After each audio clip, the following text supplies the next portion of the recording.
से आपका स्वागत है। और आज हम देखेंगे जो वीडियो री एग्ज़ाम का परीक्षा हुआ है आपका 26 जून को जो सेकेंड शिफ्ट में हुआ है उसका आंसर की देखेंगे। जो ऑफिशियल वेबसाइट पे आंसर की दिया गया है उसी को देखेंगे, यानी जिसे मास्टर की कहा जाता है। मास्टर की क्या होता है आप समझ रहे होंगे। मास्टर की मतलब कि सीधा जो 3-4 सेट में पेपर हुआ है ना, उसको सीधा क्वेश्चन देगा, आंसर देगा। मतलब कि ये क्वेश्चन नंबर 1 है तो आपके सेट में हो सकता है या चौथे पाँचवें पे हो, तो आपके क्रम नहीं मिलेगा, लेकिन क्वेश्चन वही हूबहू है, यानी क्वेश्चन का आंसर आपको पता चल जाएगा, भले ही आपके जो पेपर दिया था उसके सेट में ऊपर नीचे इसका क्रमांक हो। आइए देखते हैं क्या है। हिंदी, जैसा आप जानते हैं, हिंदी 50, रीजनिंग 50 और जीके 50 क्वेश्चन थे। तो हिंदी से शुरू करते हैं।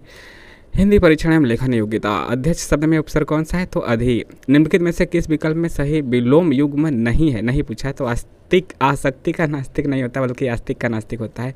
शब्दों को ध्यान से पढ़ने की यहाँ जो है जरूरत थी। अभिज्ञ शब्द का विलोम क्या होगा? अनभिज्ञ। करुण का स्थायी भाव शोक होगा। और इसमें दिए गए में क्या है? किलक रहा है, तो वात्सल्य रस है।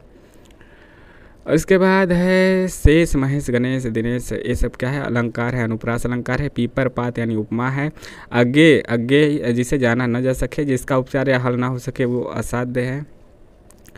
और किस शब्द की वर्तनी सही है? उत्कर्ष की सही है। और क्वेश्चन 11 है, सभी शब्द परस्पर पर्यायवाची नहीं है, तो बाजी, संध्या और नेत्र यहाँ पे नहीं हैं।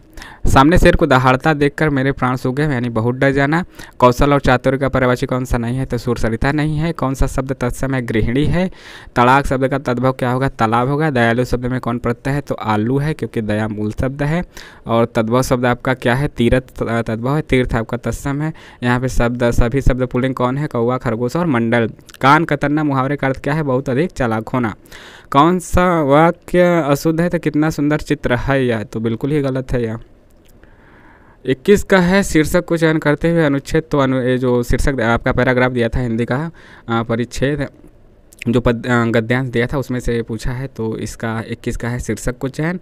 और 22 का है, एक वस्तु के ग्राहक अनेक, यानी एक अनर्थ 100 बीमार। जानते हैं आप। शब्द युग्म का अर्थ भेद सही नहीं है, तो बलि और बलि यह वाला नहीं था, बलि बलवान और बलि गाय, यह सही नहीं अर्थ है। अगला है अंतिम सीमा। चर्म का उचित अर्थ क्या होगा? चरम मतलब अंतिम सीमा और चर्म मतलब चमड़ा होता है। श्यामलाल जो गांधी गली में रहता है मेरा मित्र है। जो लग गया तो मिश्र वाक्य है। घी के दिए जलाना यानी खुशियाँ मनाना। अगला क्वेश्चन है, आसमान पर चढ़ाना मुहावरे। हो आसमान पे चढ़ाना मुहावरे का अर्थ क्या है? अत्यधिक प्रशंसा करना। मजदूर मेहनत करता है किंतु उसके लाभ से, किंतु लग गया तो यह संयुक्त वाक्य है। यहाँ पे ये गद्यांश वाला क्वेश्चन नहीं था, बल्कि जो हमने कहा था ना, यहाँ पे हमसे चूक हुई। हाँ भाई, चूक हुई तो हुई है, तो गद्यांश इसके नीचे, इसको आप जो क्वेश्चन था वही था। ठीक है। शीर्षक को चयन करते समय अनुच्छेद में निहित भावों और विचारों की परख कर लेनी चाहिए। वाक्य के अशुद्ध भाग का चयन कीजिए, तो शीर्षक को चयन, शीर्षक को नहीं होगा बल्कि शीर्षक का चयन होगा। तो यही है ये आपका। देखिए यह आपका गद्यांश आ गया है। तो यहाँ पे 29, 30, 31 29 से 33 है ना, तो 29, 30, 31, 32, 33 है गद्यांश का आंसर। फटाफट बता देते हैं। समय की कीमत समझना विद्यार्थी को सफलता प्राप्त करने के लिए आवश्यक है। कुछ लोग समय की कमी के बहाने क्या छुपाते हैं? अपनी अकर्मण्यता और आलस्य। दुनिया के सफलतम व्यक्तियों की सफलता का रहस्य क्या है? तो समय का सदुपयोग है। कार्य की स्थिति में फलप्रद नहीं होता तो समय बीत जाने पर। अकर्मण्यता शब्द में उपसर्ग और प्रत्यय कौन से हैं? तो उपसर्ग अ एवं प्रत्यय ता है। ठीक है। और इसके बाद क्या है? यही आपका 33 तक है। अगला आप क्वेश्चन आ गया है, ये तो बिल्कुल ही सरल है। उपसर्ग अ है, आप जानते ही हैं, और प्रत्यय क्या है? ता है। ठीक है।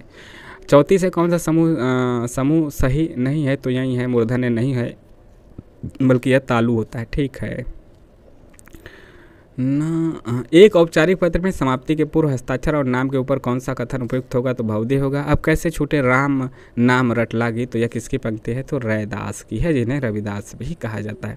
जो संत रविदास हम सुनते हैं ना, वहीं। विकल्प के सभी शब्द अनेकार्थी हैं, तो तीसरा और चौथा। यह तीसरा है। अनंत कलकर और दल गुरु पतंग, सभी यह अनेकार्थी हैं, तीसरा और चौथा।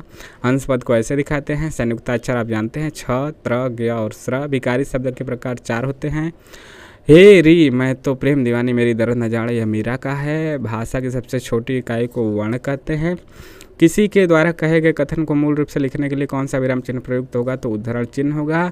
कौन सा समास नाम सही है, तो शरणागत में क्या है कि तत्पुरुष समास है। संभव कल हम सिनेमा देखने जाएंगे तो संभाव्य भविष्य काल है, संभाव्य भविष्यत काल है।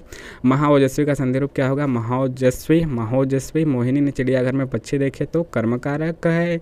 रेखांकित पद में यहाँ पे है पक्षी को देखा। पंडित जी हवन करा कर कथा कर रहे हैं, में करा कर में कौन सा क्रिया है, तो पूर्वकालिक क्रिया है। ठीक है, करा कर रहे हैं तो पूर्व में किए थे। किस विकल्प में सकर्मक क्रिया का प्रयोग होगा, तो सिपाही चोर को पकड़ता है, तो सकर्मक है। किसको पकड़ता है, सिपाही को। मेरा घर स्कूल से बहुत दूर है, तो स्कूल इसमें क्या है, रेखांकित शब्द में कारक क्या है, अपादान कारक है, क्योंकि स्कूल से अलग होने